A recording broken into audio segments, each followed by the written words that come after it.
اعوذ باللہ من الشیطان الرجیم بسم اللہ الرحمن الرحیم وَكُلًّا نَقُصُّ عَلَيْكَ مِنْ أَنْبَاءِ الرُّسُلِ مَا نُثَبِّتُ بِهِ فُؤَادَكَ وَجَاءَكَ فِي هَٰذِهِ الْحَقُّ وَمَوْعِظَةٌ وَذِكْرَىٰ لِلْمُؤْمِنِينَ وَقُل لِّلَّذِينَ لَا يُؤْمِنُونَ اعْمَلُوا عَلَىٰ مَكَانَتِكُمْ إِنَّا عَامِلُونَ وَانتَظِرُوا إِنَّا مُنتَظِرُونَ وَلِلَّهِ غَيْبُ السَّمَاوَاتِ وَالْأَرْضِ وَإِلَيْهِ يُرْجَعُ الْأَمْرُ كُلُّهُ فَاعْبُدْهُ وَتَوَكَّلْ عَلَيْهِ وَمَا رَبُّكَ بِغَافِلٍ عَمَّا تَعْمَلُونَ صدق اللہ العظیم۔ وَكُلًّا نَقُصُّ عَلَيْكَ مِنْ أَنْبَاءِ الرُّسُلِ، اے نبی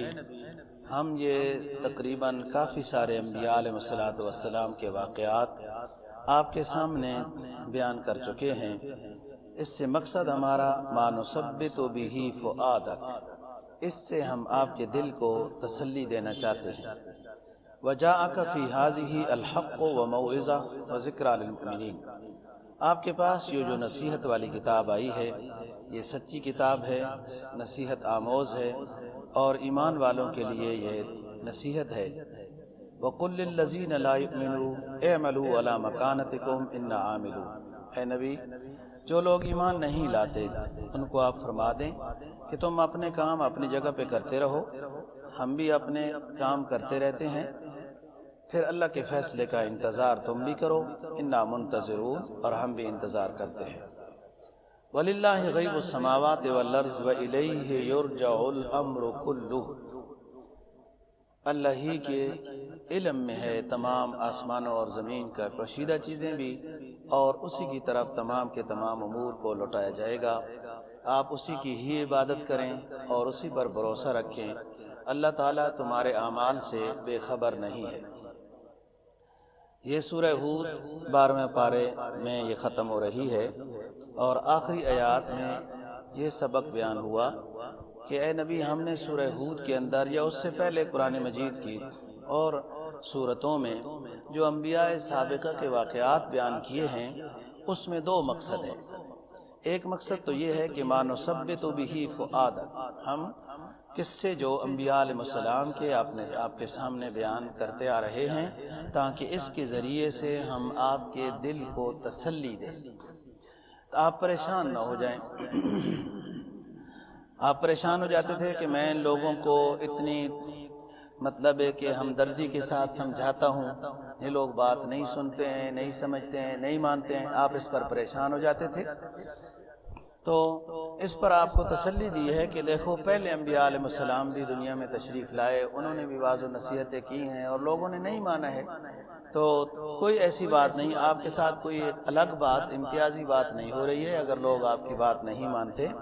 تو پہلے انبیاء علیہ السلام کی بات بھی نہیں مانی گئی، بلکہ آپ کی تو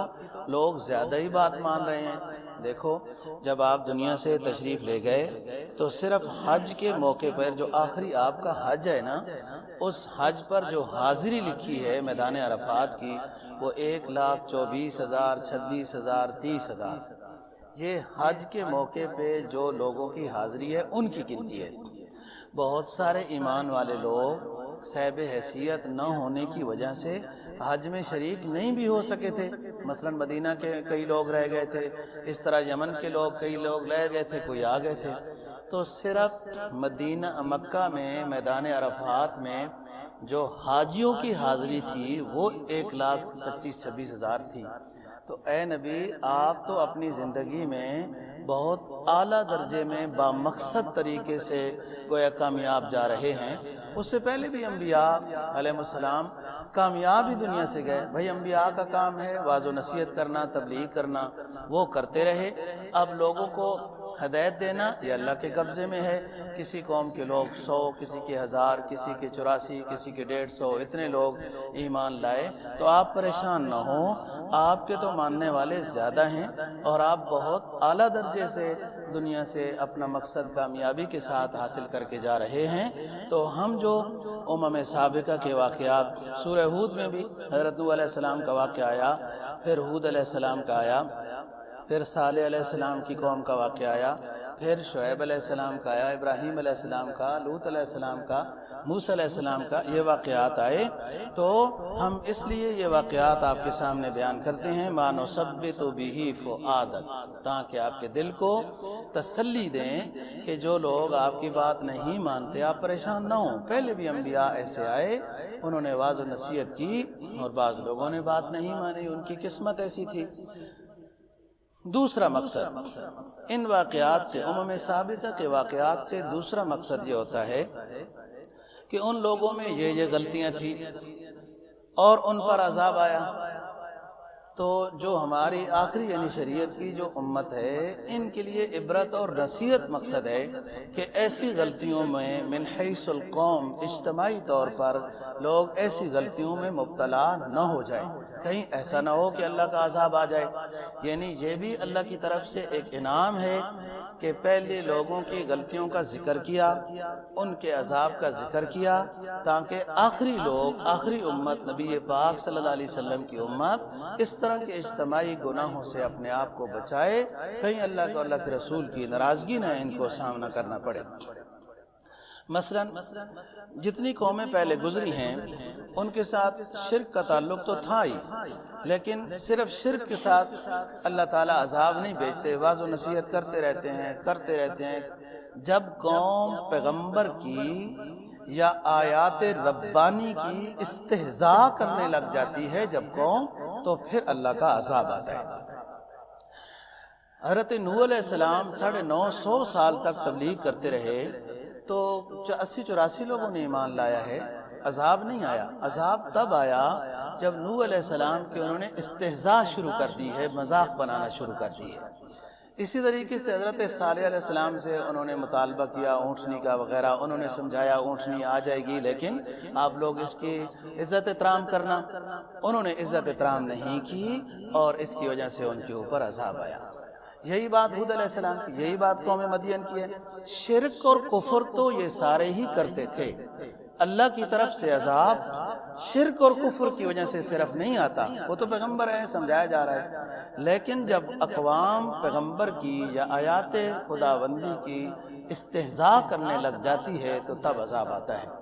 یہی بات قوم مدین کی ہے۔ کفر و شرک کے علاوہ وہ ناپ تول کے اندر کمی بیشی کو بہت بڑا اپنا ایک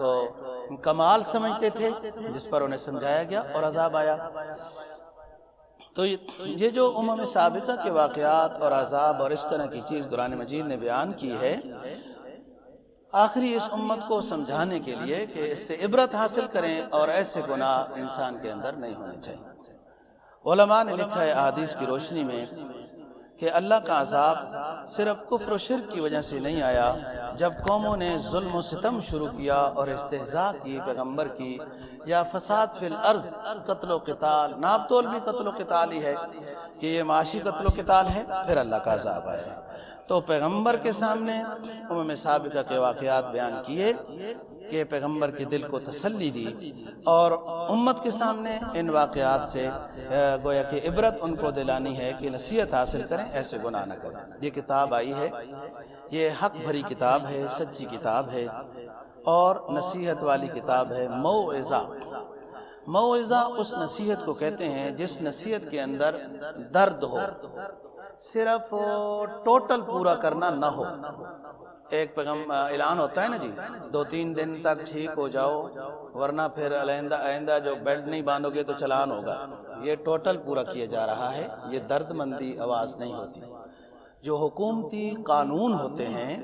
ان میں آرڈر مقصد ہوتا ہے، اس کی اتباع، اس میں درد نہیں ہوتا۔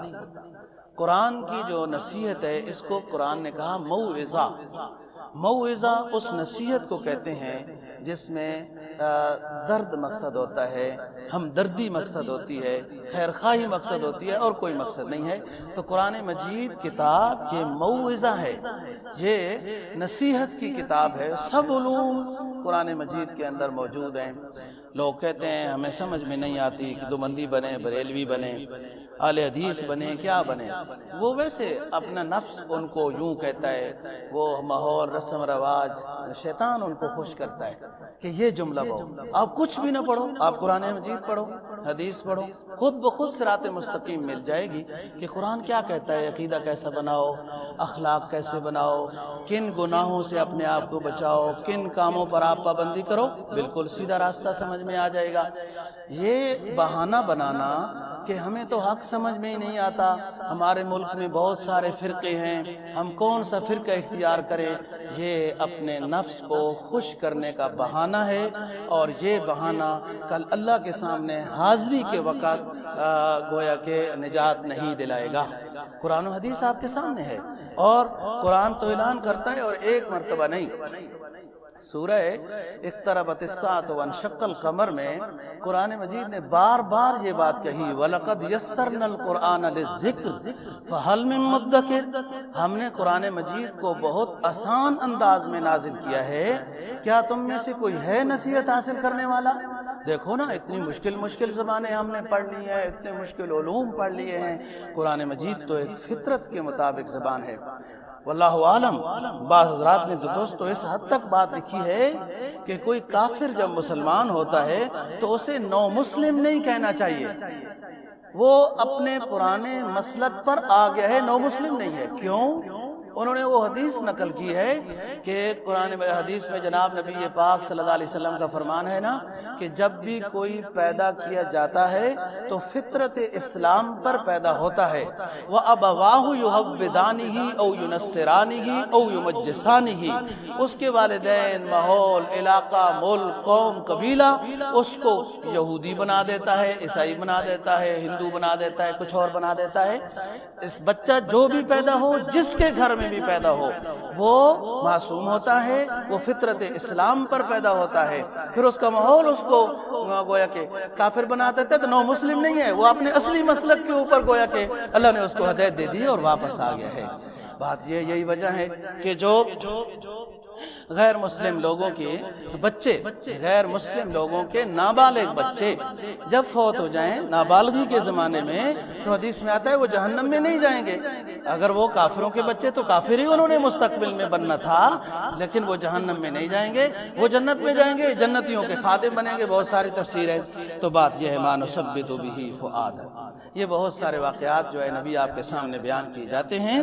آپ کے دل کو تسلی دی جا رہی ہے، اور امت کے لیے بطور عبرت کی یہ واقعات ہیں۔ یہ قرآن مجید نصیحت بھری کتاب ہے، اس میں بہت ساری باتیں۔ اچھا، یہ بات اگر نہیں مانتے تو قُل لِّلَّذِينَ لَا يُؤْمِنُوا اعْمَلُوا عَلَىٰ مَكَانَتِكُمْ إِنَّا عَامِلُونَ، آپ ان کو فرما دیں چلو تم اپنا کام کرتے رہو، ہم اپنا کام کرتے رہتے ہیں، اللہ کے فیصلے کا تم بھی انتظار کرو، ہم بھی انتظار کرتے ہیں، پھر دیکھ لیتے ہیں کون کامیاب ہوتا ہے کون ناکام ہوتا ہے۔